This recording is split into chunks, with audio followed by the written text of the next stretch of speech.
Halo, Assalamualaikum. Yang kangen kampus, yang kangen kampus.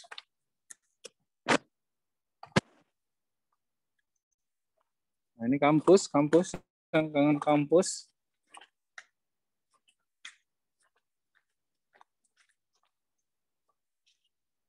Yang kangen kampus terus sebentar.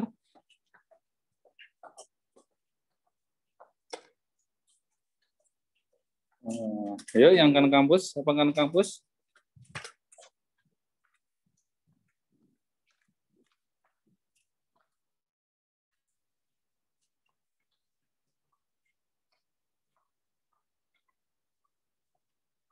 Nah, CBO lah, CBO lah. Bapak ngeplok, Pak.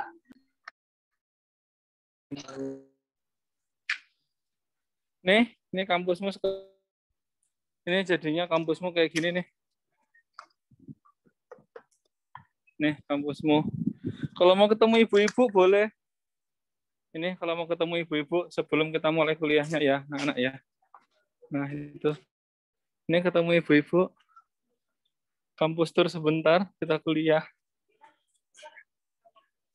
Oke, kita kuliah bentar ya. Buka laptop dulu ya.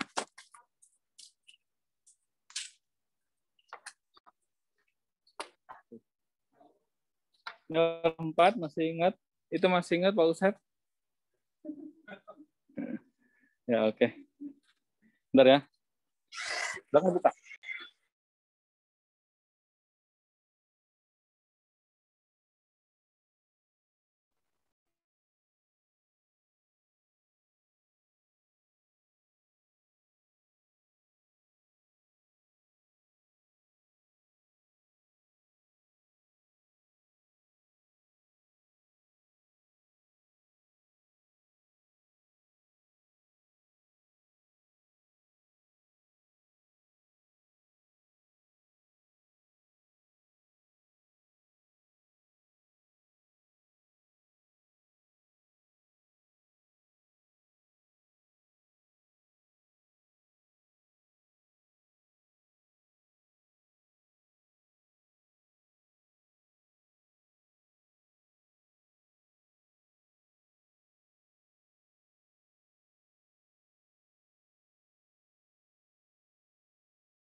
Oke, maaf.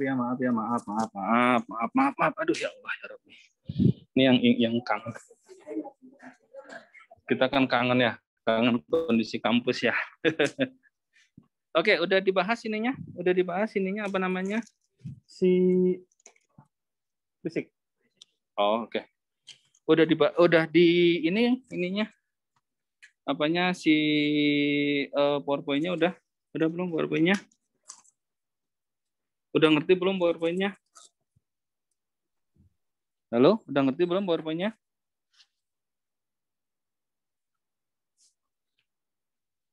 Oh, nggak ada yang nyambut ya? Oh, nggak ada yang nyaut ya? Halo, nggak ada yang nyaut ya? Masih ngeraba-raba, Pak. Oh, masih ngeraba-raba. Oke ya. Ini ternyata di kampus juga kondisinya apa namanya sedikit banyak ada ininya, ada distraction ya nanti ya, nggak apa-apa ya, sebentar aja ya. Oke. Nah, kalau dari videonya, kira-kira teman-teman udah pernah ngerti nggak? Kalau dari video. Halo? Banyak sekali. Gangguannya banyak sekali Mungkin di sini. Ini aja ya Pak, Mas. Ya, mau memastikan apa? Ini Pak, kalau berarti kromatografi Memastikan gas apa, Mbak? itu fase geraknya gas. Ini Pak, kromatografi gas itu fase geraknya gas, fase diamnya tetap kolom ya Pak. Kayak kromatografi HPLC. Betul. Ya, jadi nanti ada yang gas, ada yang cairan untuk fase diamnya ya, seperti itu. Ya Allah, ini banyak amat. Ini suaranya kedengaran jelas ya? Jelas Pak. Jelas kok, Pak.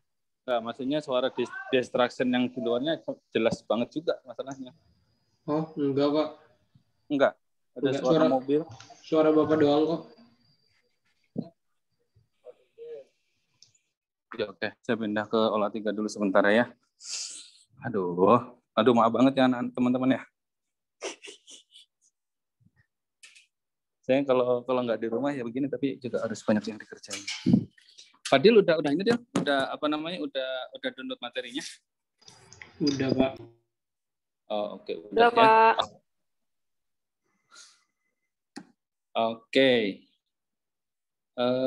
Kalau sudah download materinya, saya coba dulu apakah bisa di laptop. Ya, karena nerangnya panjang juga nih. Atau mungkin salah satu dari kalian ada yang share ini ya, share screen aja, saya terangkan sembari ini ya. Sembari saya coba dulu di sini. Khawatirnya ininya kurang, itu bandwidth-nya kurang. Gitu. Mungkin ada yang mau share?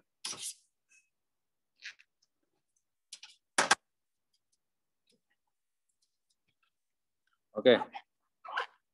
Mari saya siapkan dulu. Aduh, maaf banget. Udah kelihatan, Pak? Kelihatan sih, Mas. Maaf banget ya, maaf banget. Udah sih, Pak, tenang aja, Pak.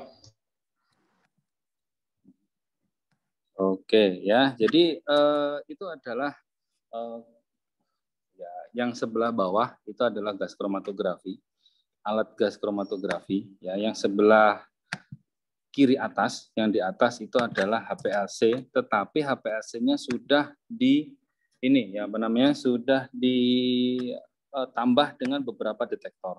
Ya, jadi HPLC maupun GC itu karena dia sistemnya adalah pemisahan, gitu ya. Dia bisa ditambahkan detektor macam-macam ya. Yang kita kenal biasanya kan kita menggunakan UV-Vis, gitu ya. Oke, sebentar. Oke, dari sini saya lihat dulu.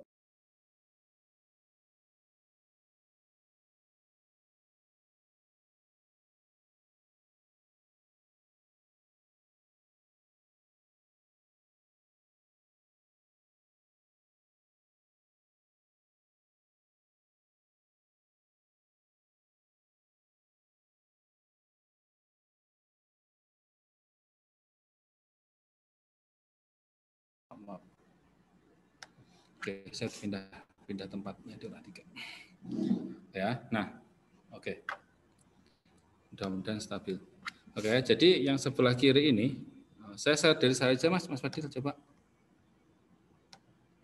Ya, saya share dari saya dulu. Ya, jadi si GC ini ataupun si HPLC ini bisa di-coupling ya, atau ditambahkan ini apa namanya, ditambahkan ini yang lain, ya detektor yang lain. Bahkan bisa ditukar-tukar detektornya. Ya, itu. Sehingga apa? Pada prinsipnya tetap sama, itu adalah pemisahan, tetapi terus kemudian dideteksinya dengan yang lainnya. Bisa mass spektra, bisa UV vis, ya, bisa apa namanya, bisa menggunakan refractive index dan itu macam-macam sekali, ya, gitu ya. Artinya tergantung kebutuhan dari kita sebagai apa? Sebagai pengguna. Nah, seperti itu. Oke, terus kemudian kalau kemarin Anda sudah melihat yang namanya apa namanya? Kromatografi cairan kinerja tinggi HPLC gitu ya, di videonya ya, yang tadi Anda juga sudah melihat yang namanya gas kromatografi. Kira-kira bedanya apa ya? Kira-kira bedanya? Oke, kira-kira bedanya apa kira-kira? Satu pakai gas, satu pakai cairan gitu ya. Udah kelihatan ya share-nya? Share screen-nya udah kelihatan? Udah, Pak. Sudah, Pak. Ya, karena yang pakai banyak ini. Oke, jadi bedanya apa? Satu pakai mobile phase-nya. Mobile phase-nya adalah gas, yang satu adalah mobile phase-nya adalah cair. Ya. Oke. Terus kemudian ini sedikit review kromatografi di mana ada namanya mobile phase dan di mana ada namanya stationary phase atau yang namanya fase diam. Oke, paham ya? Kemarin kita sudah terangkan beberapa kali panjang lebar juga ya. Jadi ada fase diam, ada fase gerak. Ya, fase diam di mana fase diam itu dia yang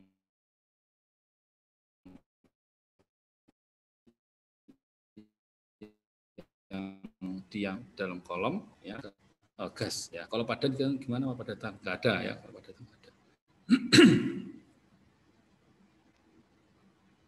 Oke, apakah sedikit patah-patah? Enggak. Oke. Terus kemudian review kromatografi sedikit adalah, jadi kromatografi bisa digunakan untuk tujuan analitik, yaitu menentukan komposisinya kimia dalam sampel. Preparatif adalah memurnikan dan mengumpulkan satu atau lebih komponen dalam satu sampel. Ya, jadi kalau preparatif itu lebih banyak digunakan untuk memisahkan sampel, ya. Jadi senyawanya dipisahkan, setelah senyawa terpisahkan nanti kita bisa jual. Ya, gitu ya. Kalau Haikal udah wah kalau dijual itu berarti cuan Pak, gitu ya Haikal ya. Seperti itu ya, itu preparatif gitu ya. Jadi biasanya preparatif itu entah dipakai buat analisis lagi ya, ataukah dipakai untuk dijual ya gitu. Jadi perbandingannya begini, kalau Anda kemarin tahu yang namanya kunyit, ya kunyit itu kalau di Indonesia dalam bentuk ekstrak paling 1 juta, ya 1 juta itu mungkin untuk ya untuk 1 liter ya, 1 liter atau 1 kilo itu 1 juta ya perbandingannya. Nah, tapi kalau sudah dalam bentuk senyawa murni ya 10 mg itu adalah 10 juta. Ya, tentu ya ada teknologinya dan segala macamnya, 10 mg 10 juta. Nah, seperti itu ya, sehingga kita ya bisnis yang kecil miligram tapi hasilnya banyak ya, seperti itu. Nah, kalau analitik kita menentukan berapa konsentrasi ini ada atau tidak. Nah, seperti itu ya. Oke, next. Kemudian ini adalah beberapa kromatografi ya, biasanya silika ya seperti itu, terus kemudian terjadi interaksi ya via ikatan nanti interaksi dipol ya seperti itu. Jadi nanti ada yang berinteraksi misalnya ikatan hidrogen, terus kemudian nanti keluar lagi gitu. Jadi kalau misalnya ada mobile phase, ada stationary phase, ada sampel di situ, nanti sampelnya berinteraksi sebentar dengan si fase diamnya. Kalau misalnya dia lebih terikat dengan fase diam, atau mungkin dia nggak lebih terikat ke fase gerak, nanti dia akan terikat, akan laju atau akan mengalir atau akan menuju detektor lebih duluan ketika memang dia lebih terikat ke fase geraknya ya, seperti itu.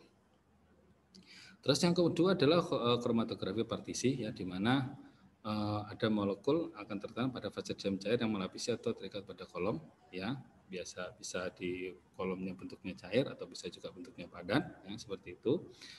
Nah, seluruh interaksi antara solut dan pelarut dimungkinkan. Artinya tidak hanya ikatan hidrogen saja, ya mungkin ada yang lain-lain juga dia akan akan mungkin ya seperti itu. Terus kemudian ada dua fase untuk kromatografi partisi ini, ada satu fase normal dan ada satu fase terbalik. Di mana fase normal adalah fase diamnya adalah bersifat nonpolar, di mana fase normal adalah fase diamnya bersifat lebih polar, sedangkan fase geraknya sifatnya lebih polar. Jadi kalau fase diamnya nonpolar, fase geraknya harus lebih polar. Ya, karena apa? Karena nanti kalau misalnya polar dengan polar, misalnya fase diamnya polar, fase geraknya juga polar, yang terjadi apa? Yang terjadi nanti si kolomnya akan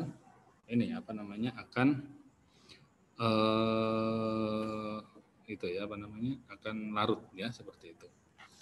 Nah, terus kemudian yang paling umum digunakan untuk yang HPLC adalah fase terbalik, di mana fase diamnya adalah yang nonpolar, ya, sedangkan fase geraknya dan analitnya pun juga lebih polar, ya. Jadi dia bisa larut air, bisa larut metanol, nah seperti itu. Contohnya adalah kolom C18 yang minggu kemarin kita sudah terangkat C18 seperti apa.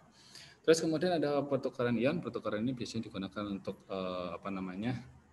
penyaringan ya, filtrasi, purifikasi air gitu. Misalnya kalau air di tempat kamu bau, terus kemudian ditambahkan resin penukar ion, di mana bau itu biasanya terdapat dari terdapat ion-ion ya, ion-ion ya, sehingga dia bisa menarik ion-ion tersebut, sehingga air yang akan keluar dari purifikasi itu adalah air yang bebas ion misalnya ya. Dan ini pun juga digunakan menggunakan prinsip kromatografi, di mana kromatografi pertukaran itu adalah untuk memisahkan senyawa-senyawa yang anorganik atau inorganik ya, seperti itu. Oke. Kemudian nah ini kromatografi penukar ion. Jadi kalau dia ada yang positif misalnya Ca2+ yang terikat di dalam fase diamnya, nanti dia akan bisa mengikat yang Cl- yang ada di sampelnya. Nah, seperti itu. Nah, nanti dengan berubahnya kepolaran ya, dengan berubahnya ionnya ya. Jadi misalnya yang pertama ini dia mengeluarkan yang positif dulu ya. Jadi di situ nanti yang berikatan negatif dulu, atau nanti sebaliknya, terus kemudian yang keluar belakangannya adalah si yang positifnya gitu ya. Jadi itu kita mainkan di ininya,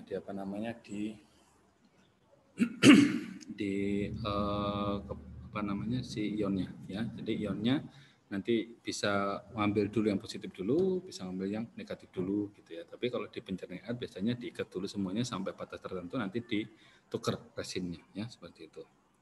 Nah, ini kromatografi eksklusi, di mana dia berdasarkan ukuran dari diameter dari molekulnya gitu. Jadi molekul besar biasanya dia lewat lebih duluan. Kenapa? Karena dia tidak masuk ke dalam pori-pori dari si fase diamnya ya, seperti itu. Sedangkan yang ukuran kecil dia masuk ke pori-pori sehingga lebih lama ya, seperti itu.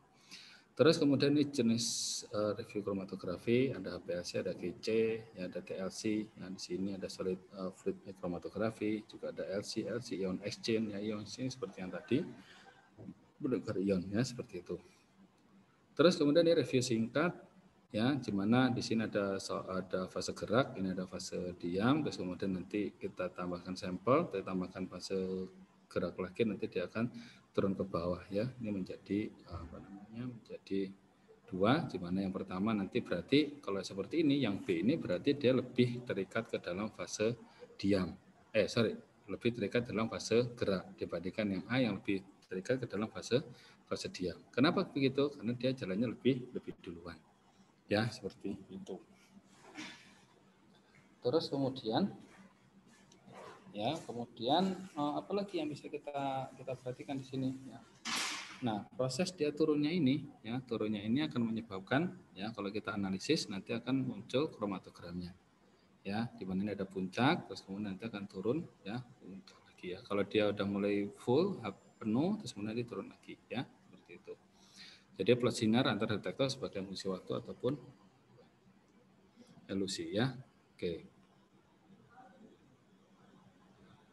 Oke, terus kemudian ini dari kromatografi kolom ya. Jadi kalau misalnya senyawa A dan senyawa B, ya senyawa A dan senyawa B ini kita masukkan dalam kolom ataupun dalam HPLC ataupun di garis kromatografi, kalau dia masih seperti ini berarti dia belum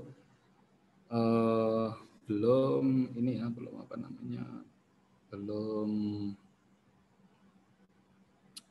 apa ya, belum ini ya, belum memisah dengan sempurna gitu ya, seperti itu. Tapi kalau misalnya udah yang A dan B dia udah memisah. Nah, bagaimana cara yang belum memisah ini menjadi terpisah? Gitu ya. Bagaimana belum terpisah ini menjadi terpisah ya, dengan cara apa? Dengan cara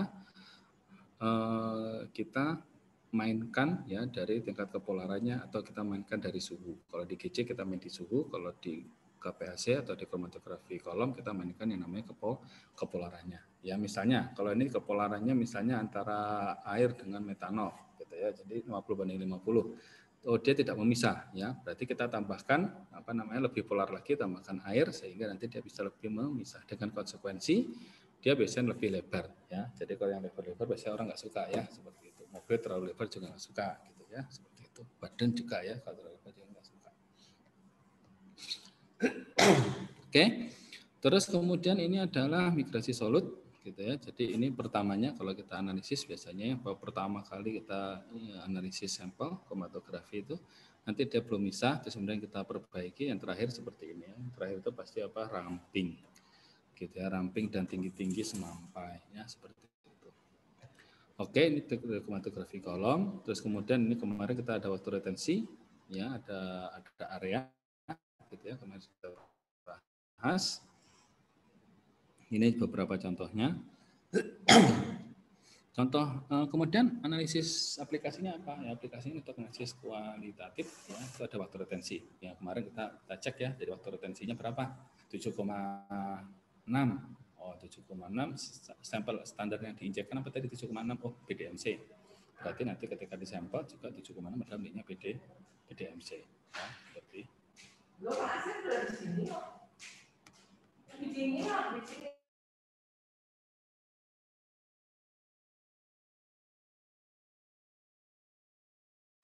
Oke ya, terus kemudian analisis kuantitatifnya adalah sinar yang diukur pita atau lebar pita. Yang kemarin kuantitatifnya apa? Kita pakai pakai area.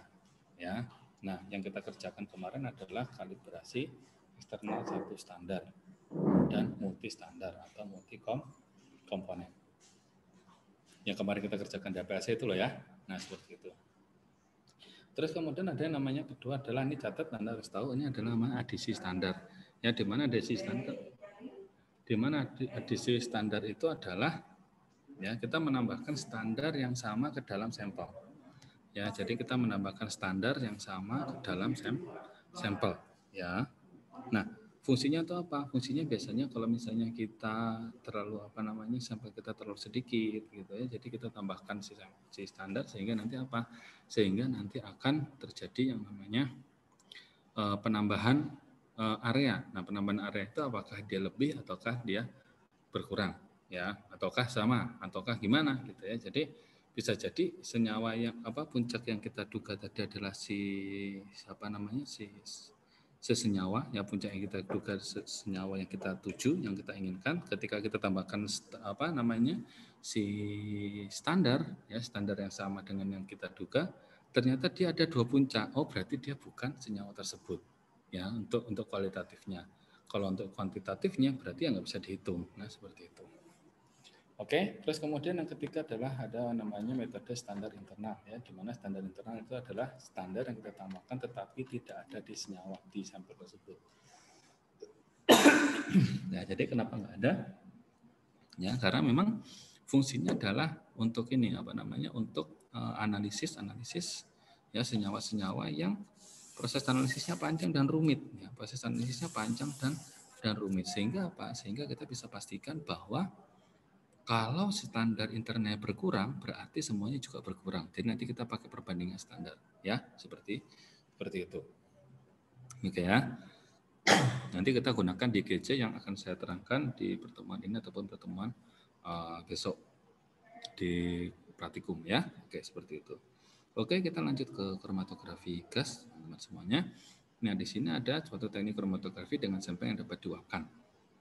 Intinya apa? Di kromatografi gas itu sampelnya harus diuapkan, sedangkan di kromatografi cair ya sampelnya harus cair gitu aja. Nah, ini ada dua kromatografi gas padat, berarti kolomnya dia padat, kromatografi cair berarti kolomnya adalah cair. Nah, di sini ada skema dari alatnya ya, nanti bisa dipakai buat pengerjaan tugas apa namanya prelab gitu ya. Nah, Yang pertama adalah kromatografi gas itu berarti mobile phase-nya adalah fase geraknya adalah gas. Ya, gas yang harus dipilih adalah gas yang inert. Ya, terus kemudian gas itu kan biasanya dimampatkan dalam satu tabung gas ya. Terus kemudian di situ harus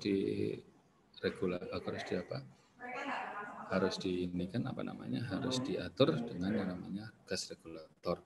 Ya, terus kemudian ada flow controller juga gitu ya, ada 2. Terus kemudian ada rotometer ya untuk cek ke purifikasinya. Terus kemudian ada subbubble meter ya, untuk memastikan bahwa tidak ada naik turun dari raju alir ya, flow-nya seperti itu ya. Terus kemudian kita baca pakai readout ya. Jadi masuknya gimana? Masuknya dari gas supply, ada flow controller. Nah, ini masuk yang namanya injektor. Nah, ini ada injektor, kemudian nanti di sini ada yang namanya siring ya, kemudian masuk ke dalam kolom. Nah, kolomnya beda dengan kolom HPLC yang kemarin saya tunjukkan di video ya. Kalau ini kolomnya nanti panjang dan kecil sekali karena dia pakai kolom kapiler ya, seperti itu. Karena dia pakai gas, jadi gas itu lebih lebih stabil lajunya ketika sesuatunya lebih kecil ya. Nah, keuntungan gas kromatografi adalah analisisnya cepat ya, memang cepat ya, beberapa menit sudah dapat hasil gitu ya, resolusinya tinggi, jadi keterpisahnya juga tinggi, detektornya sensitif juga gitu ya. Akurasinya dengan standar deviasi relatif standar deviasinya adalah 1-5%, di mana kalau kita tahu di Horwitz bahwa kalau konsentrasinya semakin kecil, SPR-nya nanti akan mencapai yang kecil itu akan susah ya, sedangkan ini bisa ya. Terus kemudian sistemnya otomatis dan bisa destruktif ataupun non destruktif, artinya bisa ya. Jadi destruktif itu berarti si sampelnya begitu dipisahkan dia dipanasin sehingga dia rusak ataupun tidak rusak ya, bisa yang tidak rusak. Sampelnya dibutuhkan biasanya sekitar 0,1 sampai 1 mikro ya, 1 mikroliter ya, kecil sekali ya. Dan hasilnya relatif terpercaya dan relatif sederhana alatnya ya. Tentunya kalau relatif sederhana alatnya lebih murah kan, seperti itu.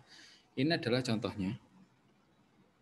Ya, ini adalah contoh dari dari kromatografi gas ya, di mana ini adalah kromatogramnya ya. Ini berarti kita tahu multi komponen atau multi standar atau multi standar ya. Nah, pertanyaan saya adalah 1 2 3 4 5 ini taunya dari mana, Pak? Kalau ini adalah senyawa ini gitu ya. Ya berarti gimana ya, satu-satu ya, diinjek satu-satu ketemu, satu-satu ketemu, satu-satu ketemu gitu ya. Terus kemudian orang ya udah digabungin aja kayak kemarin ceritanya. Jadi terus kemudian digabungkan sehingga apa ya? Sehingga si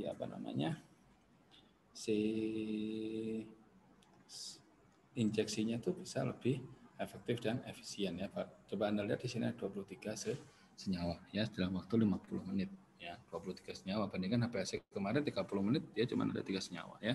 Nah, ini yang digunakan adalah EconoCap EC5, ini merek gitu ya. Terus kemudian panjangnya 30 meter ya. Jadi Haikal bergandengan dengan Haikal yang satu lagi 30 orang gitu ya. Jadi sampai 30 meter, tetapi inner diameternya hanya 0,32 mm. Kecil sekali inner diameternya, dan diameter dari si semuanya adalah ukuran size-nya adalah 0,25 mikrometer, sehingga kecil sekali ya, sehingga dia bisa disebut sebagai capillary column atau kolom kapiler. Nah, di sini ada ada temperatur awalnya adalah 60 derajat Celcius ya sampai 300 derajat Celcius pada 4 derajat Celcius per menit. Jadi dia naik terus dari 60 derajat sampai 300 derajat. Berarti berapa lama waktunya? Berarti 300 dikurangi 60 berarti ada 24 menit. 24 menit dikali 24 menit, setiap menitnya 4 derajat Celcius ya. Seperti itu. Nah, karir gasnya adalah gas yang inert. Inert apa? Berarti kita bisa pakai namanya helium. Ya, bisa 1,5 mili per menit ya. Terus kemudian detektornya ICD berarti 320 derajat Celcius, dan di sini yang adalah si injektornya. Injektornya dia suhunya 250 derajat Celcius. Kenapa begitu? Karena suhu injektor itu harus lebih tinggi dari senyawa yang terakhir di ini ya, yang terakhir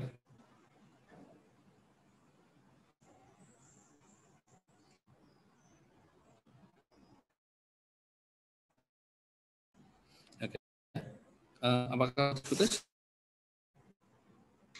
Sedikit, Pak. Oke, sedikit tadi sempat ya. Saya putus, Pak. Putus. Aduh, maaf ya. Nanti saya share lagi ya. Ulangin dulu nih masalahnya sambil ngurusin akreditasi, nggak apa-apa ya. Semua juga model begitu.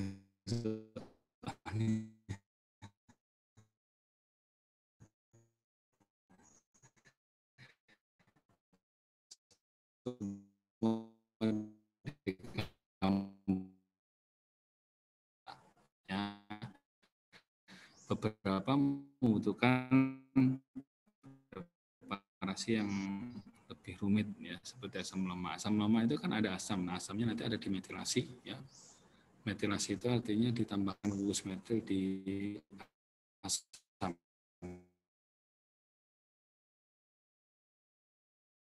Pak, agak putus-putus, Pak. Hilang sekarang.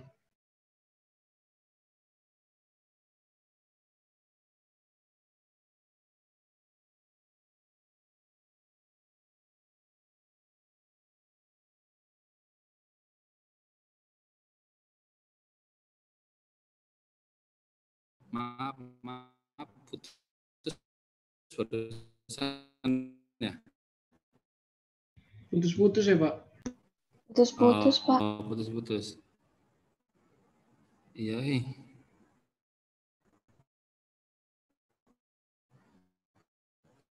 coba saya ya.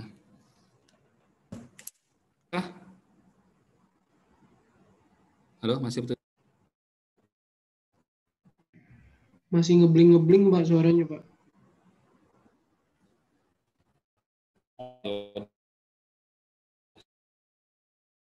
Saya pindah dulu deh.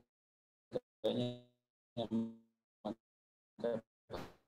banyak ini. Ngebling. Kalian jam 12 ada kuliah? Enggak? Halo? Istirahat, Pak, terus jam 1 lanjut lagi. Kalau kelas B, P1, Tekver. Kal?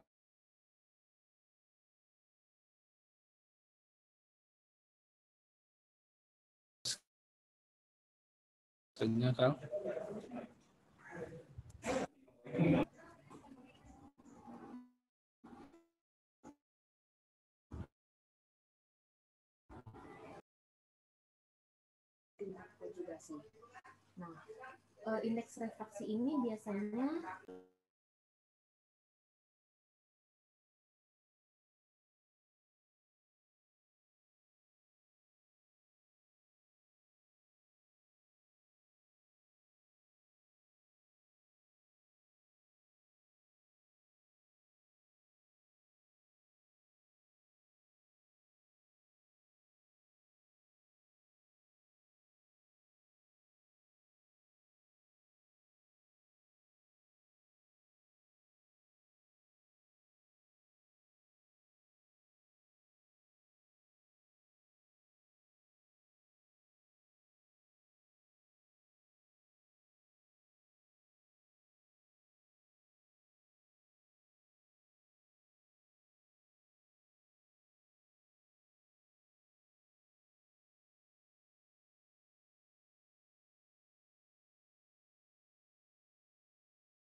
Halo, Pak. Hilang ya?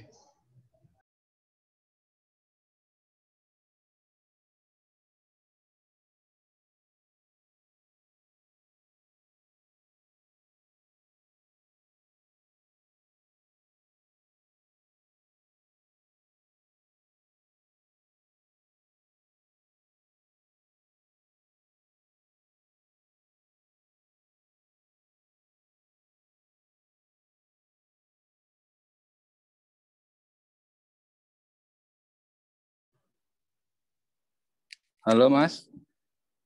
Halo, Pak. Ya. Oke, Mas Haikal ini aja.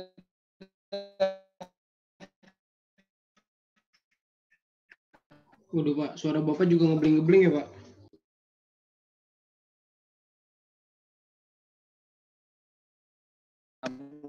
Namanya share PowerPoint-nya deh yang terakhir. Ngebling. Di sini ngebling Mas. Iya Pak. Coba tes lagi Pak. Udah sih, udah enggak sih sebenarnya? Oh udah. Ya sekarang udah Pak. Udah enggak ya? Saya pakai handphone dulu deh. Ya. Oke, coba share Mas.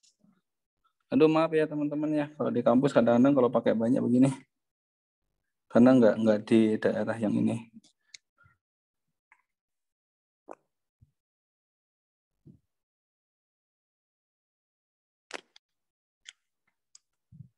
Oke, terus ke bawah lagi Mas.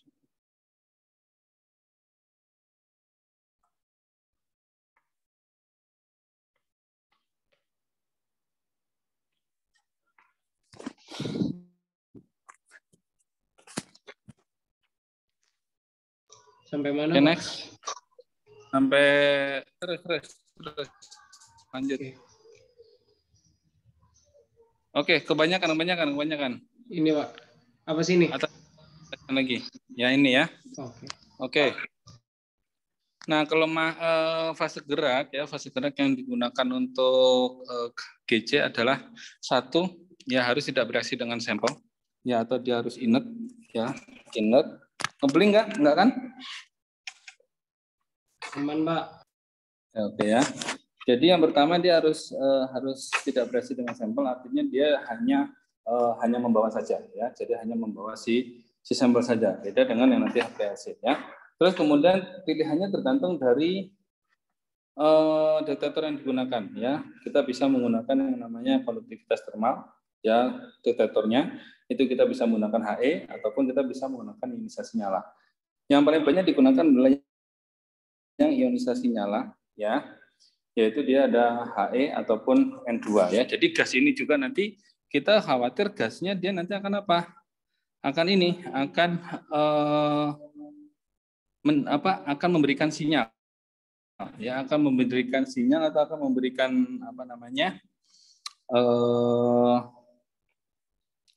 akan memberikan serapan, ya. Kalau misalnya di ini di UV kita akan memberikan serapan, nah itu tidak boleh, gitu ya. Makanya dipilih yang tidak memberikan serapan. Nah, yang paling banyak digunakan detektornya adalah detektor ionisasi nyala dengan menggunakan gas adalah gas yang helium, ya. Terus kemudian syarat berikutnya adalah harus murni, ya, karena kalau nggak murni dia nanti dikhawatirkan ada pengotor yang ada di gas tersebut yang menyebabkan nanti pengotornya akan bereaksi dengan si sampel, ya. Oke, next. Nah, ini ada namanya pengontrol laju gas, ya. Jadi pengontrol laju gas ini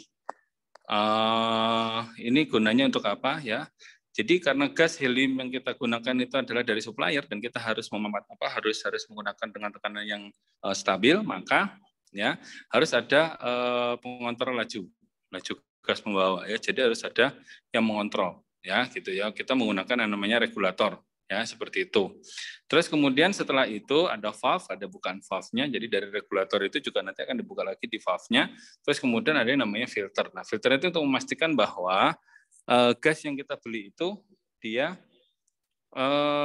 murni, benar-benar murni. Biasanya kemurniannya adalah ultra high purity. Jadi UHP ultra high purity.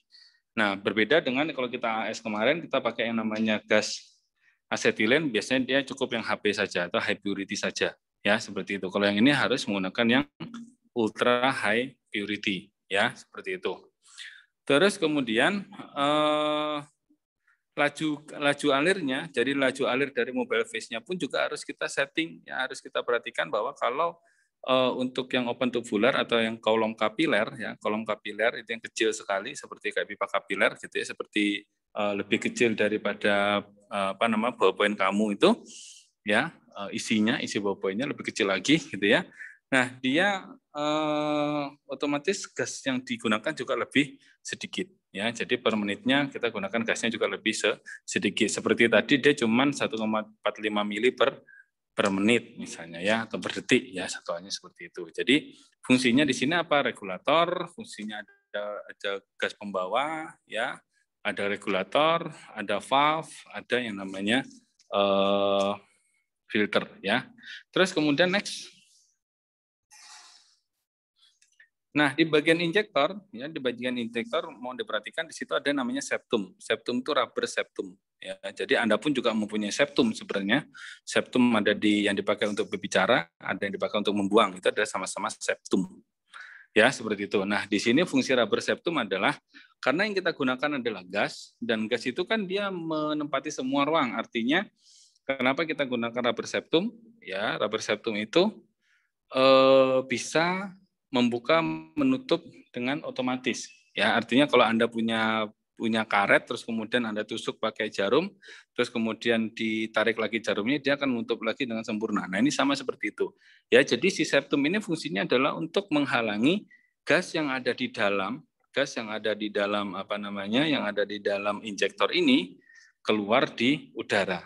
Makanya kalau udah beberapa kali dipakai, biasanya septumnya harus segera diganti. Ya, seperti itu. Nah, terus kemudian yang penting di sini adalah di injektor ini dia ada pemanas. Ya, ada pemanas, ada heat source, ada liner. Liner itu adalah tempat si sampelnya nanti akan masuk, gitu ya. Dan tadi saya sudah jelaskan bahwa suhu di injektor ini dia minimal 50 derajat lebih tinggi dibandingkan senyawa yang mempunyai titik didih paling tinggi. Jadi misalnya ada etanol, ada metanol, propanol, dan butanol. Tentu kita tahu butanol itu senyawa yang memiliki titik didih yang lebih tinggi dibandingkan metanol. Artinya dia lebih cepat menguap dibandingkan si metanol. Ya, seperti itu. Sehingga kita harus tahu kalau butanol berapa. Misalnya butanol di 90 derajat Celcius. Ya, terus kemudian kita harus mengatur suhu dari si gas kromatografi itu berarti berapa? Dari 90 tambah 50. Berarti di injektor itu 140 derajat Celcius. Nah, seperti itu, ya. Oke, terus kemudian gas pembawanya di mana ya? Gas pembawanya nanti masuk melalui carrier in. Ya, jadi ketika si sampel itu diinjekkan, dimasukkan dalam siring, terus atau suntikan, terus kemudian dimasukkan ke sini, ya, nanti dia langsung kena panas sehingga dia nanti akan berubah menjadi gas, ya, karena terus kemudian bagian septumnya dicapat, dilepas, siringnya dilepas, septumnya nutup lagi, gitu ya, terus kemudian gasnya ada tekanannya sehingga memaksa si sampel ataupun si standar dia nanti akan masuk ke dalam si kolom, ya. Oke, next. Nah, di kromatografi gas ini semua kontrol volume sampel ya itu ada di tangan si analis. Jadi semakin pintar analisnya nanti dia kontrolnya kan keterulangannya akan semakin baik ya gitu ya. Karena apa? Karena di gas kromatografi ini tidak ada alat yang digunakan untuk mengontrol volume sampel ya kecuali tangan dari si pekerjanya atau si laborannya atau si analisnya, atau kita beli gas kromatografi yang ini yang ada namanya auto samplernya. Jadi auto sampler itu dia otomatis nanti ngambil sampel sendiri di tabung-tabung vial, terus kemudian nanti dia ngambil sendiri, terus kemudian dia nginjek sendiri, volumenya diukur sendiri ya. Nah, di kromatografi gas itu ada 3 macam ya. Bagaimana cara memasukkan sampelnya sih hanya satu ya, menggunakan siring masukin ke injektor ya. Tetapi di injektor itu ada 3 macam ya, di mana ada yang namanya split. Jadi si sampel itu misalnya kita masukkan 1 mikro ya, terus kemudian splitnya adalah 1/10. Berarti nanti yang masuk ke dalam kolom hanya 0,1 mikro. Yang lainnya dibuang ya. Kalau splitless berarti kalau kita masukkan 1 mikro ya semua 1 mikro akan masuk ke dalam kolom. Terus kemudian kalau kita on kolom biasanya untuk sampel-sampel yang konsentrasinya rendah, terus kemudian sampel-sampel gas itu dia langsung masuk ke dalam kolom ya dengan ini ya. Loh, Pak, nanti bahaya nggak Pak? Ya enggak, kan sama-sama gas kan, seperti itu ya. Jadi kalau on kolom itu karena sama-sama gas ya, jadi tinggal langsung masuk ke dalam kolom ya, seperti itu. Oke, next.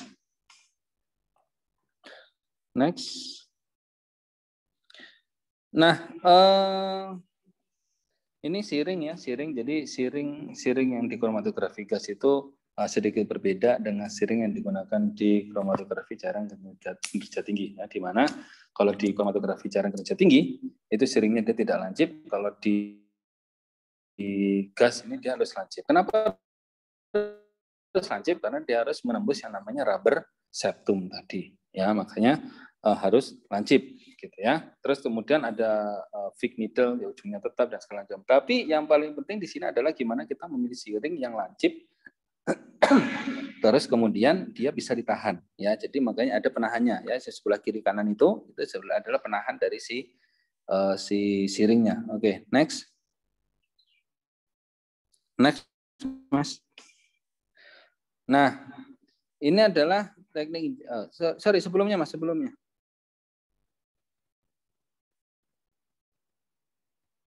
Oke, nggak apa-apa. Terus lanjut. Next. Oke ya. Nah, ini adalah teknik yang digunakan. Jadi ketika kita menginjeksi pun, kita harus cepat kalau di gas kromatografi. Ya, karena apa? Begitu kita memasukkan sampel, terus kemudian kita neken si siringnya masukin ke dalam injektornya itu lama, yang terjadi apa? Nanti sebagian sampel sudah langsung masuk ke dalam kolom, sebagian yang lain masih ketinggalan, sehingga nanti akan membentuk tailing. Tailing itu adalah ponytail. Ya, kalau kamu sekarang kuda ponytail itu adalah apa? Membentuk ekor, ya, membentuk ekor yang panjang. Nah, itu kan nanti ketika kita hitung areanya berapa akan lebih sulit, ya, seperti itu. Sehingga kalau kita nginjeknya cepat, gitu, terus kemudian nanti si sampelnya masuk atau si standarnya masuk ke dalam si kolom itu secara bersamaan, sehingga nanti bisa dipisahkan dengan lebih baik. Oke, next. Nah, ini cara memasukkan sampel pada siring, ya. Ada yang hanya sampel saja, ada yang sampel dengan air, nick air gitu ya, atau udara gitu ya. Ada yang udara dengan udara dan ada yang solvent udara sampel solvent. Solvent udara sampel atau standar terus kemudian udara. Nah, di sini kenapa begini? Karena dia untuk memastikan bahwa volumenya benar-benar ada di situ gitu ya. Jadi kalau misalnya Anda gemeteran terus kemudian Anda suka mipet susah gitu ya, rada susah juga pakai ini. Karena kenapa? Karena memang volume menentukan ya, seperti itu. Oke, ya. Ukuran sampelnya ada yang 0,1 sampai 10 mikro, ada yang 0,5 sampai 5 mikro. Next. Nah, ini adalah beberapa contoh ya, ada yang namanya open tubular, kapiler, ya, quaternary porous layer, dan segala macam, contoh-contoh dari kromatografi gas. Next. Nah, ini ada tipe kemas, ada tipe kolom open tubular, ada tipe kapiler, yang biasanya adalah yang paling sering dipakai di sini sekarang ini adalah yang pakai kapiler. Kenapa pakai kapiler? Karena memang efisiensinya lebih tinggi, terus kemudian keterpisahannya baik, ya, seperti itu. Langsing-langsing ininya si kromatogramnya. Oke, next. Nah, si kromatografi gas kebanyakan menggunakan titik didih sebagai acuan, ya, gitu. Jadi sampel dengan titik didih rendah akan muncul duluan dibandingkan dengan yang titik didih tinggi. Oleh karena itu orang mengembangkan dua metode, ya. Yang pertama adalah isotermis, dan yang satu lagi adalah suhu terprogram, gitu ya. Jadi secara umum sih perbedaan dari titik didihnya, tetapi ada juga nanti kalau misalnya titik didihnya bisa menggunakan kepolarannya. Nah, next, Mas. Ini contoh-contoh aplikasi kromatografinya, ya, seperti itu. Oke, next. Nah, ini ada suhu terprogram dan ada yang namanya isokratik, ya. Tadi kita bisa membedakan yang titik didih, ya, berdasarkan titik didih. Nah, itu ada nanti kita bisa menggunakan metode suhu terprogram, ada bisa menggunakan isotermis. Nah, fase diam yang dipilih pun juga harus bagus, ya, karena kenapa? Satu, harus nggak mudah volatile atau nggak mudah menguap, ya. Terus kemudian yang kedua, suhunya tahan suhu tinggi, gitu ya. Terus kemudian apalagi, ya, untuk ini untuk kolomnya Ya, terus kemudian tahan tekanan tinggi, ya, gitu seperti itu ya. Terus di kolom ini ya. Jadi karena kita menggunakan metode perbedaan suhu, ya. Jadi ada namanya suhu terprogram. Di mana suhu terprogram ini nanti kita sebagai operator akan men-setting suhunya. Jadi kayak tadi contohnya ya. Inisial temperaturnya 60 derajat. Jadi di dalam kolom itu ada ovennya ya, di dalam gas kromatografi itu ada ovennya, terus kemudian di situ ada kolomnya. Ya, jadi dia di suhu 60 derajat Celcius dulu. Nah, terus kemudian dia akan naik sebesar berapa? Bisa 4 derajat Celcius per menit. Nah, jadi 4 derajat Celcius per menit sampai dengan suhu 300 derajat Celcius misalnya. Nah, itu namanya suhu terprogram. Nah, sedangkan yang namanya isotermis itu suhunya hanya satu, ya, cuman satu suhu, jadi sepanjang waktu ya suhunya itu melulu, gitu ya. Oke, kita lihat di sini secara detailnya. Oke, next. Nah, ini kalau isotermal, ya, misalnya saya ambil contoh yang paling gampang, ya, yang paling gampang adalah metanol, etanol, propanol, dan butanol. Etanol berapa C-nya?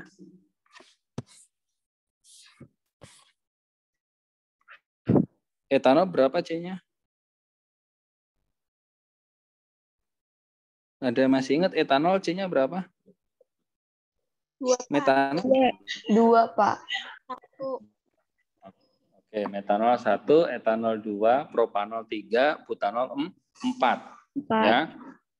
Oke, otomatis berarti yang butanol pasti titik didihnya paling tinggi ya. Gitu. Misalnya kita ambil contoh, metanol itu titik didihnya adalah 60 derajat, etanol 70 derajat, propanol 80 derajat, dan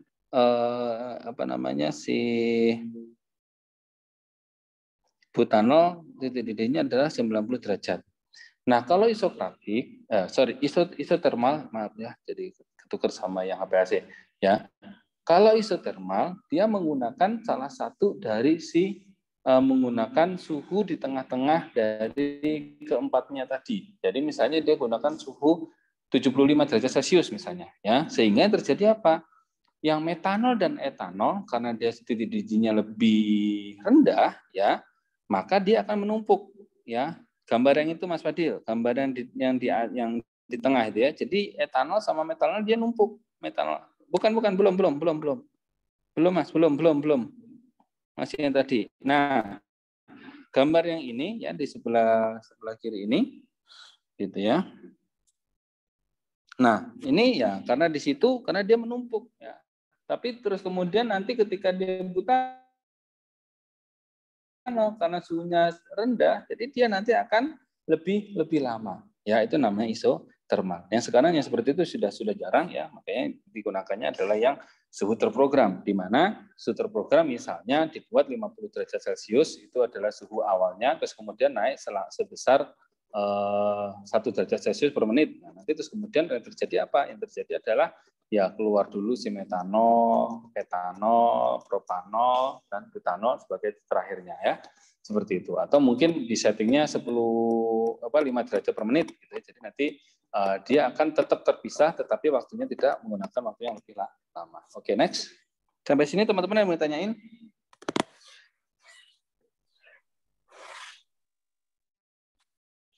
Teman-teman ada yang mau ditanyain? Belum. Oke ya.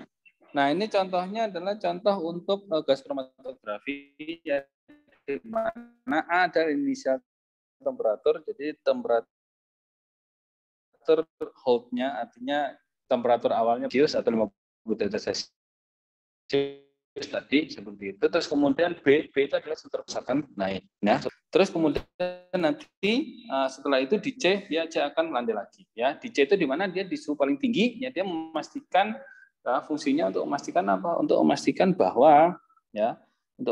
bahwa semua sampel atau semua senyawa itu sudah tidak ada di injektor maupun ada di kolom. Ya, jadi udah dihabisin semua di situ ya. Ya, seperti itu. Loh Pak, kalau misalnya masih ada ya berarti harusnya yang RAM atau yang naik itu yang suhu yang terprogram itu dia harus lebih panjang lagi ya, seperti itu. Oke, beberapa GC juga ada yang lebih kompleks lagi daripada ini ya, naik terus kemudian stay dulu. Tergantung dari apa? Tergantung yang senyawa yang dipisahkan. Terkadang kan senyawa dipisahkan itu dia ininya lebih berdekatan, titik didihnya berdekatan, ya gitu. Jadi pas saat itu ada dipanjangin dulu, gitu ya, seperti itu. Oke, next.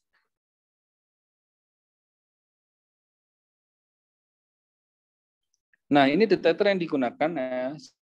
Satu adalah limit deteksinya yang rendah. Jadi semakin tinggi ya limit deteksi dari semakin bagus detektor, limit deteksi yang diukurnya semakin kecil si konsentrasinya.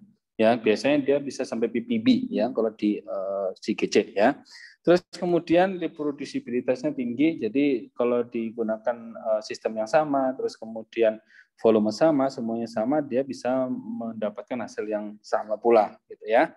Terus kemudian memberikan respon yang linear, ya artinya ya kita bisa gunakan sebagai regresi linear yang lebar dalam penentuan konsentrasi analit. Artinya kalau dari konsentrasi sekian sampai sekian dia masih bisa deteksi, gitu ya. Terus kemudian responsif terhadap semua senyawa kimia atau sebagian, ya. Jadi dia bisa digunakan untuk semua senyawa kimia misalnya seperti itu. Terus kemudian sensitif pada perubahan laju alir, tekanan dan temperatur. Jadi ada ini tekanan, ada perubahan laju alir, terus kemudian ada temperatur, suhu itu dia tidak begitu berpengaruh terhadap si detektornya ya. Ada non destruktif, ada yang destruktif tadi ya seperti itu. Terus kemudian stabil terhadap pengaruh draw atau noise ya atau drift, dan drift itu artinya apa? Ya, artinya dia stabil kalau ada gangguan ya seperti itu. Contohnya adalah yang paling banyak adalah flame ionized detector. Ini yang paling banyak detektor digunakan di gas kromatografi. Oke, next. Next. Nah, ini contohnya sensitivitasnya ya. Ya, kenapa FID paling banyak digunakan? Karena dia minus 12 gram sampai minus 3 gram. Ya, jadi dia bisa digunakan di wide range ya. Jadi sampai yang kecil pun bisa, yang gede pun juga masih tetap oke ya. Linearitasnya masih tinggi ya. Oke, yang lain-lainnya juga ada detektornya. Oke, next.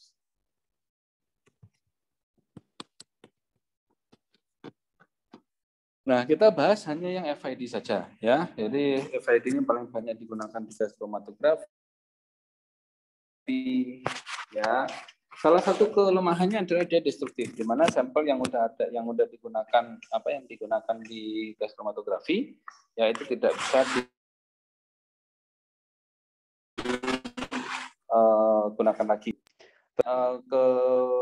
Keunggulan dari dari si FID ini dia tidak berpengaruh pada gas mulia, artinya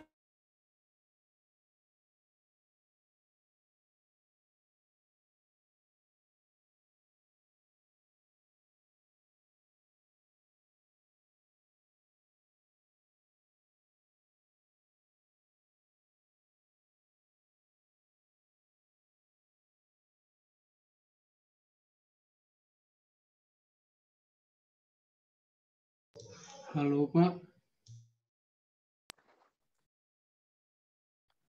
Next, Mas. Next.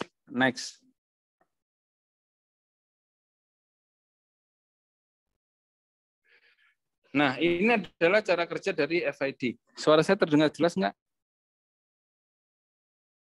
Tadi Putus, udah gitu crash gitu Pak. Oke, udah balik lagi ya. Jadi ini cara kerja dari FID ya. FID itu karena dia harus ada harus ada pembakarnya ya. Maka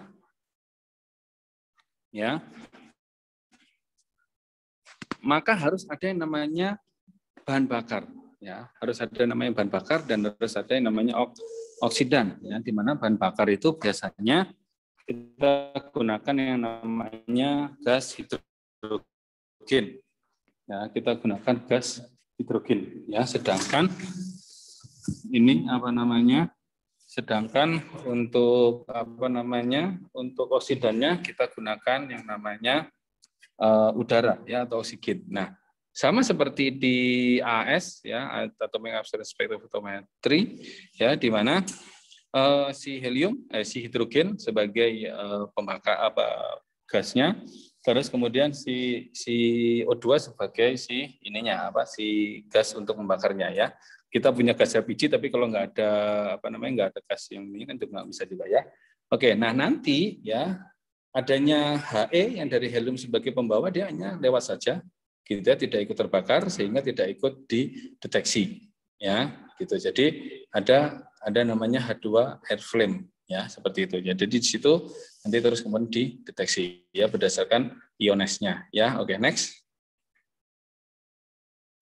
Nah, ini respon berdasarkan jumlah atom, ya. Jadi kalau kita tahu jumlah atom, ya, berarti di sini yang jumlah atomnya paling kecil, yang paling sedikit, ya, yang paling sedikit nanti dia akan muncul duluan. Karena kenapa? Biasanya jumlah atom yang paling sedikit itu menunjukkan titik didih yang semakin rendah. Ya, jadi kalau jumlah atomnya banyak, titik didih semakin tinggi. Contohnya metan, etan, propan, butan, ya. Metanol, etanol, propanol, ya, butanol, pentanol itu semakin ke kanan semakin tinggi titik didihnya, ya. Oke, dan dia akan berurutan, ya. Tapi bukan berarti semakin ke kanan dia semakin tinggi, ya, tergantung konsentrasinya, ya. Oke, next.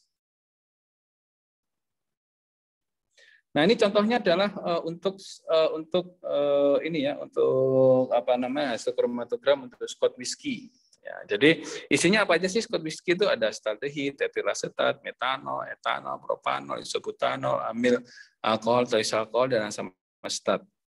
Ya, di sini 30 meter, 0,45 mm dan 1,0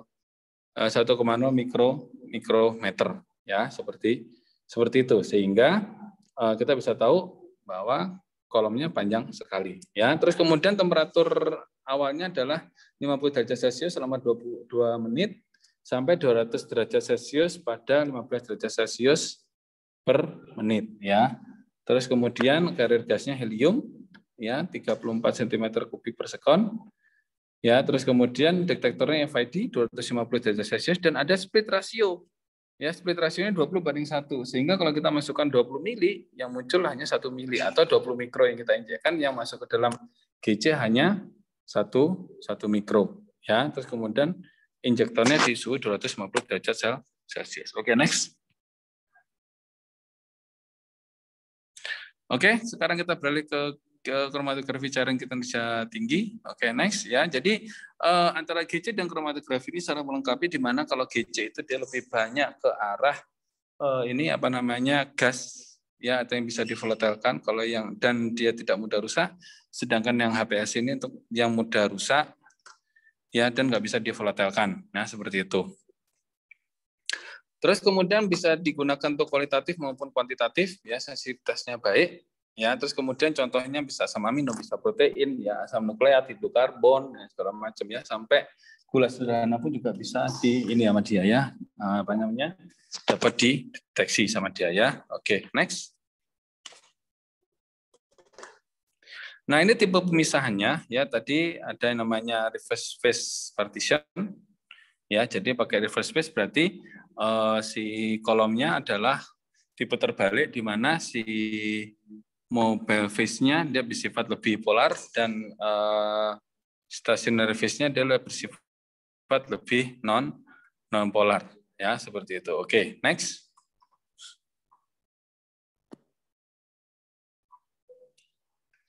Nah, ini adalah perbandingan antara kromatografi cair konvensional dengan kromatografi cair kinesia tinggi.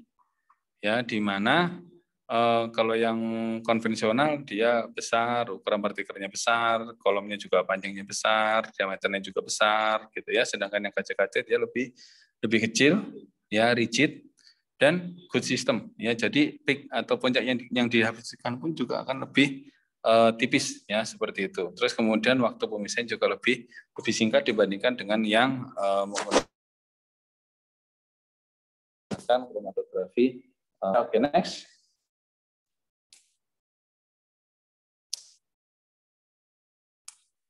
Nah, ini bagian dari skematik dari kromatografi cair kinesia tinggi, di mana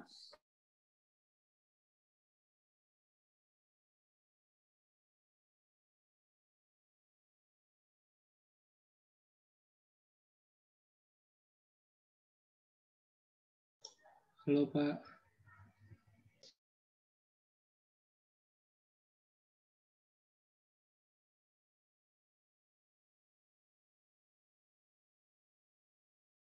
sama, cuman ya di awalnya saja yang berbeda. Oke, next.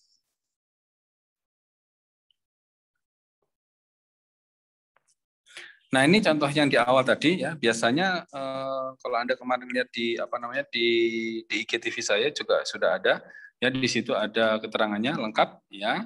Ada ada botol tempat solvent, terus kemudian ada solvent proportional valve ya. Terus kemudian ada pompa yang series, ada yang pompa paralel ya, kiri kanan, ada yang pompanya mendorong. Terus kemudian ada push damper itu digunakan untuk apa? Agar supaya laju airnya tidak tinggi rendah seperti itu. Terus kemudian ada drain valve, dan kemudian ada filter, terus kemudian ada injektor, dan injektor baru masuk ke dalam kolom. Oke, next.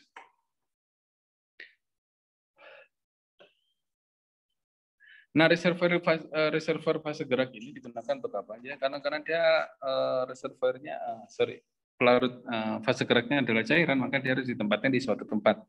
Gitu ya. Dan ada persyaratan untuk mobile phase ataupun sampel yang akan dimasukkan ke dalam HPLC. Yang pertama adalah satu harus bebas debu, yang kedua adalah nggak boleh ada gelembung udara.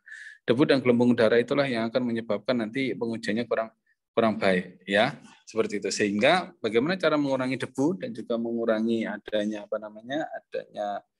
gelembung udara, yang pertama harus disaring ya. Disaring biasanya menggunakan kertas saring yang dia udara nggak bisa lewat, tetapi cairan bisa lewat ya. Bisa menggunakan nilon membran ya, dengan ada yang 0,22 mikrometer untuk pore size-nya, ada yang 0,45 untuk pore size-nya ya. Nah, seperti itu. Terus kemudian setelah disaring, masukkan dalam botol. Masukin botolnya nggak boleh juga langsung disor gitu ya, dituang lagi, enggak. Harus pelan-pelan agar supaya tidak terjadi gelembung udara lagi. Terus kemudian ditambahkan perlakuan lain, yaitu dimasukkan dengan sonikasi ya, dengan sonikator ya. Dengan sonikator disonikasi sehingga nanti gelembung udara itu akan hilang. Ya, mungkin Anda tahu biasanya kalau Anda beli mineral yang galon ataupun mineral yang botol itu, kalau kita buka botolnya kan suka bunyi gitu ya. Nah, itu adalah ada entah itu nitrogen, entah itu oksigen, entah udara apa yang dimasukkan ke situ, sehingga memang si airnya itu mengandung lebih banyak udara ya gitu. Jadi kelarutannya lebih tinggi.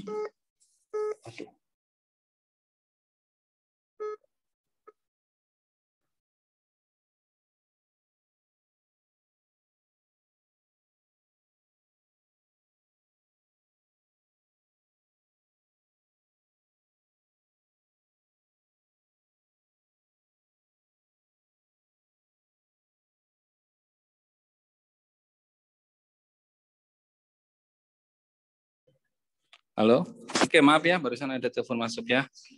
Gitu, oke, maaf. Oke ya, terus next.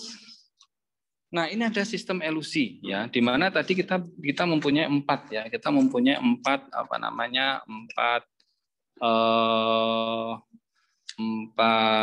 ini ya,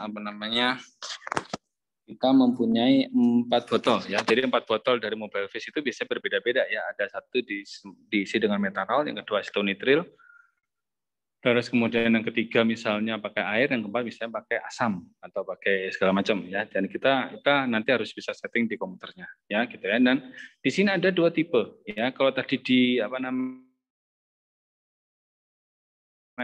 elusinya, kalau tadi di GC itu ada namanya isotermis dan Suter program. Di sini juga ada namanya isokratik ya. Pokoknya kalau iso itu berarti artinya sama gitu ya.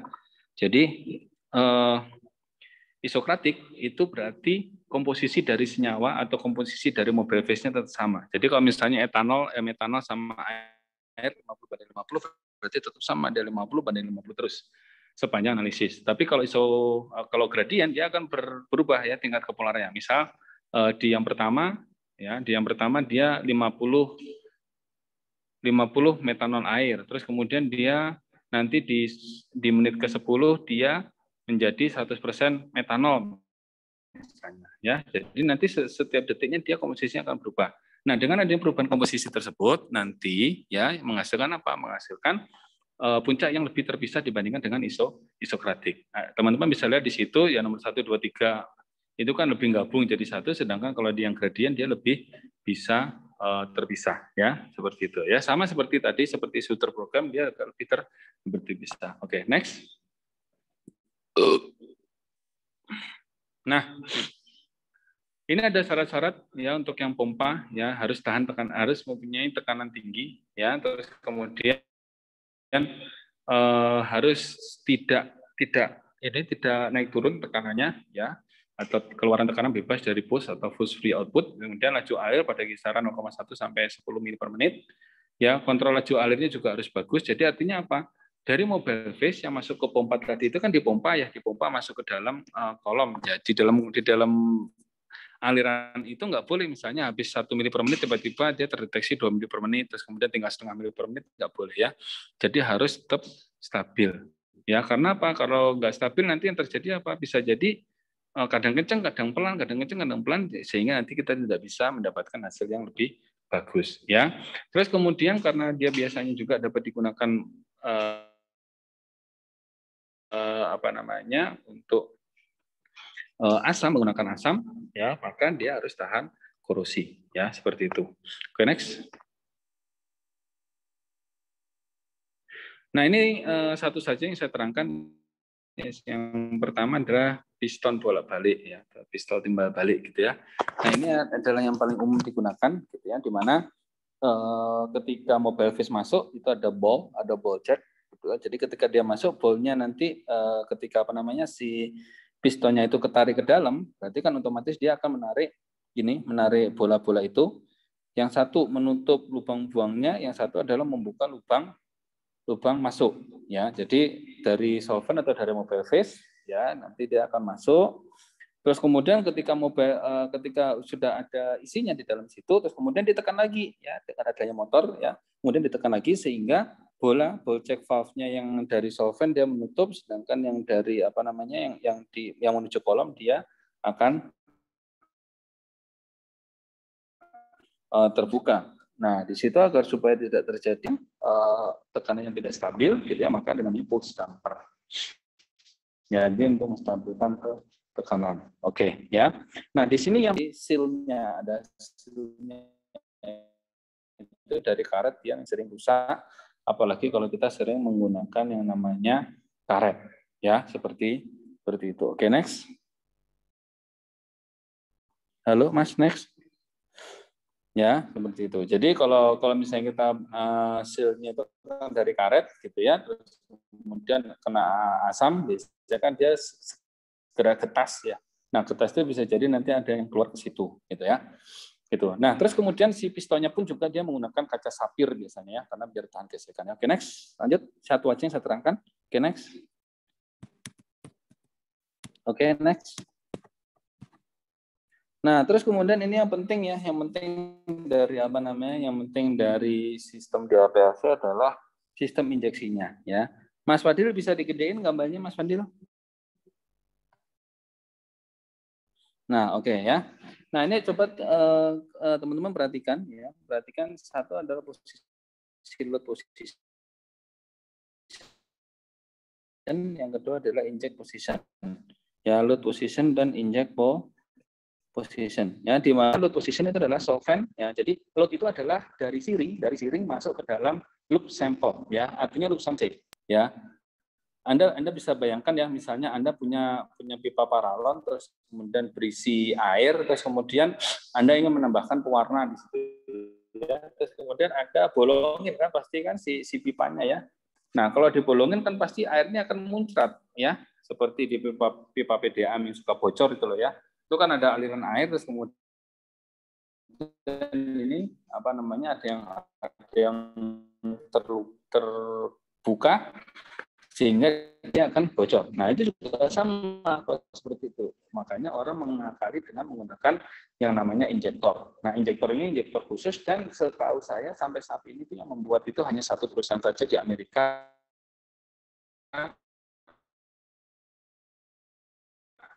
namanya perusahaan Ryodim, yang mematenkan yang seperti ini. Ya, jadi prinsipnya gimana? Ketika dia load sampel posisi dibuka, ya, gitu, berarti menuju ke si loop sampel. Nah, loop sampel ini sudah ada ukurannya, ada ukuran 10, 20, 50, 50 dan 100 mikron gitu, ya, yang bentuknya seperti oval, ya, yang oval itu adalah loop sampel. Ini kita memasukkan misalnya loop sampel kita ukuran gitu ya, yang terjadi apa? Yang terjadi adalah nanti yang 30 mikro itu dibuang dan yang masuk hanya sebanyak 10-nya. Kalau kita punya loop sampel 20 mikro, terus kemudian kita hanya memasukkan yang sebanyak 10 mikro, berarti yang masuk hanya 10 mikro. Nah, pada saat itu ya aliran dari mobile phase-nya kemana, Pak? Aliran dari mobile phase-nya dia di bypass menuju kolom. Nah, ketika diputar solvent, nanti akan diarahkan dari loop sampel, nanti akan mendorong si sampel ataupun si standar masuk ke dalam si kolom. Oke, sampai sini ada mau ditanyakan?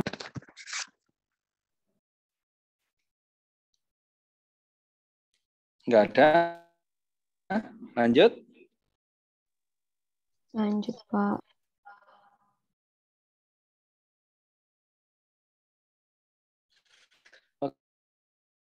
Oke, next ya. Jadi yang berikutnya adalah ininya ya, apa namanya, adalah si ilustrasi juga. Next.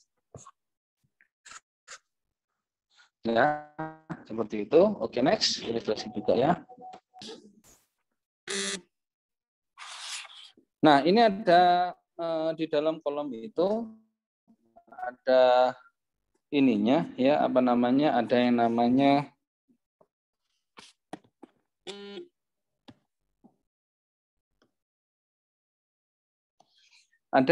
guard kolom. Jadi guard kolom itu digunakan untuk melindungi kolom sehingga apa, kolomnya tidak menjadi cepat rusak ya. Guard kolom itu digunakan untuk melindungi kolom sehingga kolomnya tidak menjadi cepat rusak ya. Sedangkan termostat kolom apa namanya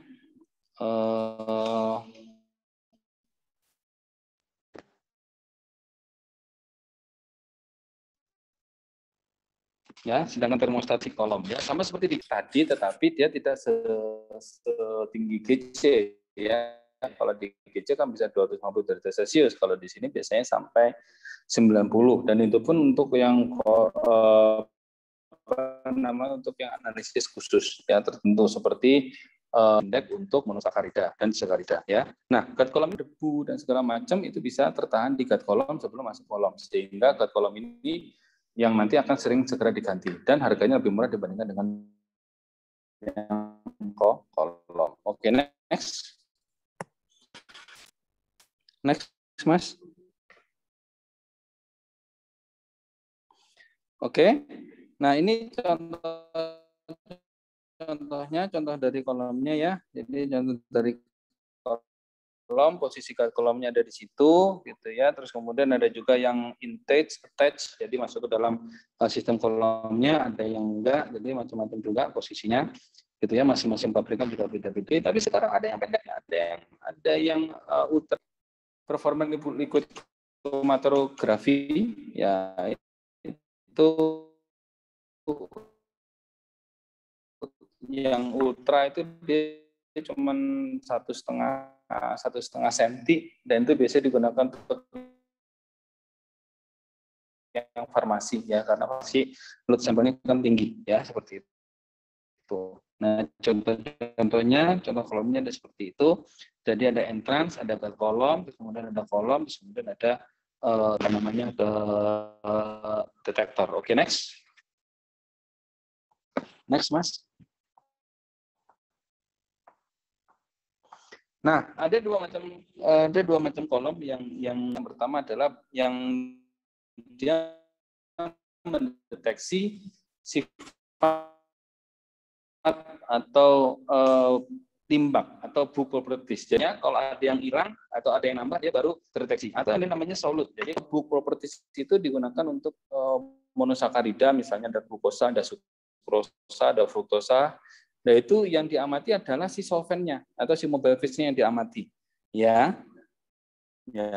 Jadi mobile phase-nya diamati, sedangkan kalau yang solut itu adalah si senyawanya. Jadi misalnya kayak kemarin bisdesmethoxycurcumin atau kurkumin, itu kurkuminnya yang diamati. Ya, bedanya jauh ya. Tetapi memang yang untuk yang refraktif index ini, khusus untuk yang refraktif index ini, memang khusus dia pakainya seperti itu karena dia memakai indeks refraksi ya, dan dipakai di gula-gula sederhana sudah lama ya. Kalau dipakai dengan yang sifatnya solid Pak, pakai UV vis biasa misalnya ya, itu tidak sebagus kalau menggunakan RFID ya, atau RID ya, RFID itu ya, pakai RID atau refractive index detector ya, itu dalam mendeteksinya. Nah, kalau yang solid ya memang punya sensitivitas 1000 kali ya 1000 kali dibandingkan dengan yang properties ya. Oke, next. Nah, ini adalah contoh-contoh dari detektor yang biasa digunakan adalah yang absorban ya, meskipun ada yang lain, ada mass spectri, ada mass spektrometri, ada TR, scattering, segala macam. Next.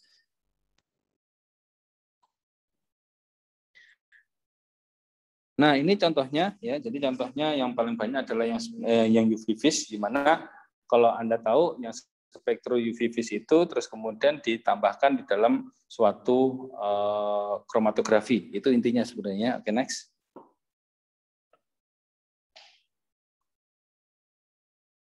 Nah, kalau Anda melihat yang seperti ini ya, seperti ini adalah seperti kuvet ya. Jadi seperti kuvet tapi si sampelnya yang berjalan ya. Jadi si sampelnya dia masuk terus terus kemudian jalan. Kalau ada senyawa atau ada sampel atau dari standarnya lewat ya, sampel ada lewat ya yang sudah dipisahkan, nanti dia akan menimbulkan absorban ya. Sebenarnya kan antara waktu dengan absorban ya, atau dengan sinyal lah seperti itu ya. Jadi kalau misalnya absorbannya lebih tinggi, jadi nanti dia akan mulai naik ke atas, terus kemudian kalau sudah mulai konsentrasinya turun, berarti dia mulai ke bawah, itu membentuk suatu puncak ya. Jadi ada from column to waste ya, seperti itu. Sama juga ya, ada UV source, kemudian ada detektornya, detektor di belakang, ada quartz windows ya, sama aja, tetap masukin situnya ya siapa si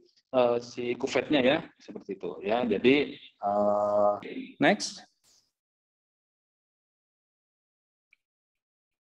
Ini yang paling banyak digunakan adalah yang bonded phase reverse phase chromatography yang paling sebelah kiri gitu ya. Karena apa ya? Karena soluble in organic solvent gitu ya, seperti itu. Oke, next. Nah, ini KCKT partisi di mana yang tadi ya, yang solid reverse phase ya, reverse phase atau yang KCKT fase terbalik ya, di mana KCKT fase terbalik itu adalah si kolomnya ya, si kolomnya itu memiliki fase diam ya, memiliki fase diam yang non polar ya, dia non polar, sedangkan pelarutnya adalah yang polar. Sehingga kalau misalnya ada senyawa atau mau baik standar ataupun sampel ya, begitu dia lebih bersifat non polar, maka dia akan memiliki waktu retensi yang lebih lama. Fase diam berarti dia lebih lama, tetapi kalau fase gerak dia lebih cepat. Ya, tetapi hati-hati, ada namanya waktu mati atau dead time, di mana di situ adalah berarti dia tidak tertahan oleh si kolom. Ya, saya terangkan salah satu saja biar Anda nanti tidak pusing ya. Jadi yang kalau fase terbalik ya, di mana fase diamnya adalah non polar, fase geraknya adalah polar, gitu ya. Maka senyawa yang lebih non polar akan keluar lebih lama. Yang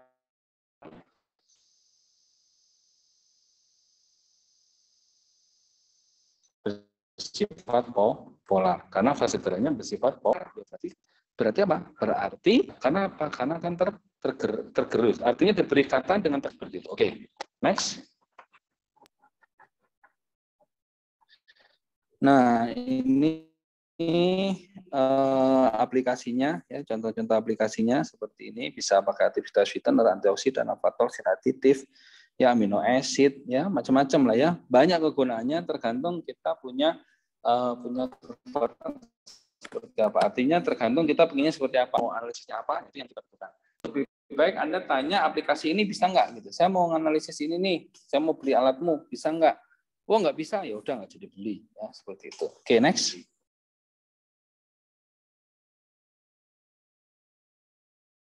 Nah ini adalah aplikasi bonded fish untuk aditif minuman ringan, misalnya vitamin, sakarin, ya kafein, benzoat, terus kemudian pakai juga untuk insektisida. Oke, next.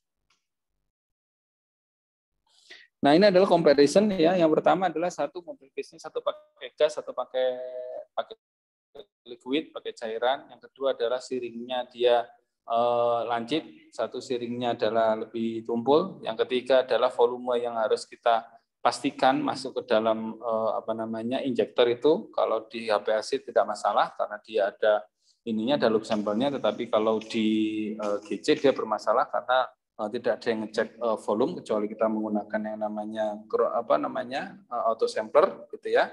Terus kemudian selanjutnya adalah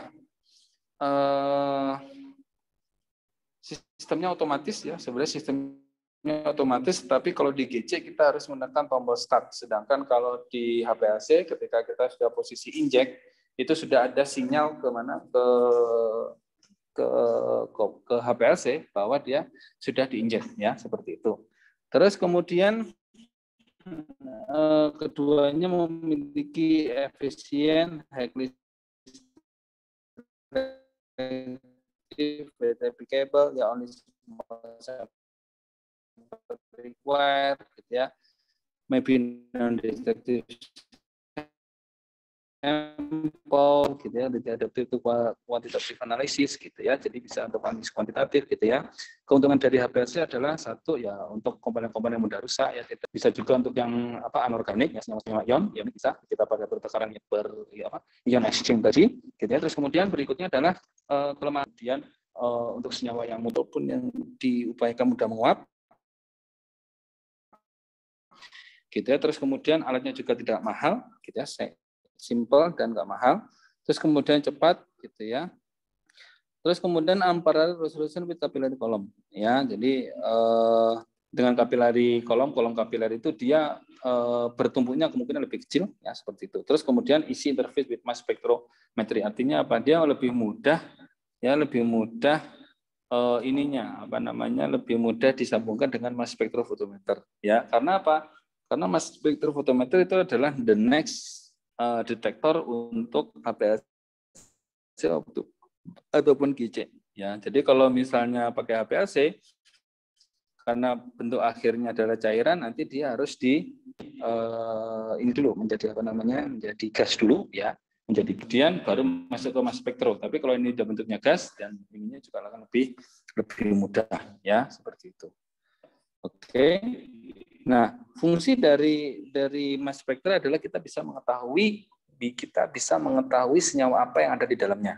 Ya, jadi ke depan kita harus lebih fokus untuk apa?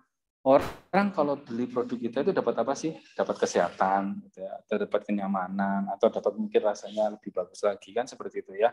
Jadi produk-produk ke depan itu ya harus ada functional benefit-nya. Kan seperti itu. Terus kemudian kita mengklaim bahwa dia antioksidannya tinggi loh, gimana cara ngujinya gitu ya, karena dia mengandung senyawa ini ya, seperti itu. Oke ya,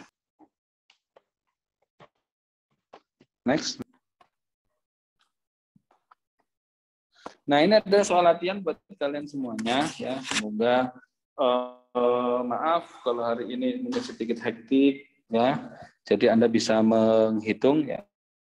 Jadi nanti kalau muncul soal yang kayak gini Anda juga tidak panik gitu ya, ada konsentrasi ppm-nya berapa, luas area standarnya berapa, atau luas puncaknya berapa, atau area standarnya berapa gitu ya, area sampelnya berapa, terus kemudian tinggal pakai single standar atau multi standar gitu ya, atau menggunakan regresi linear juga bisa ya, seperti itu. Oke, ada yang mau ditanyakan?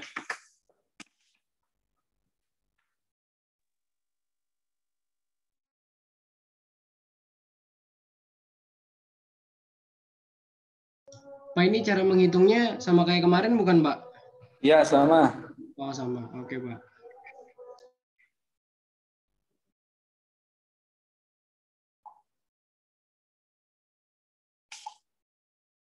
Oke, ada mau ditanyakan?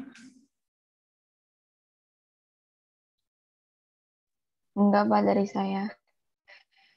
Yang lainnya? Belum ada Pak kalau dari saya Pak. Belum, Pak. Oke ya, semoga bisa dipahami ya teman-teman semuanya. Maaf kalau memang sedikit ada kendala jalan gitu ya. Ini ternyata di kampus hujan. Ya, jadi di kampus ini hujan. Kok nggak keluar ya? Gambar saya nggak keluar ya? Keluar gambar saya nggak? Oh ya, oke. Belum Pak. Ya, kampus kita sekarang seperti ini. Wah. Kosong tanpa kalian. Hampa.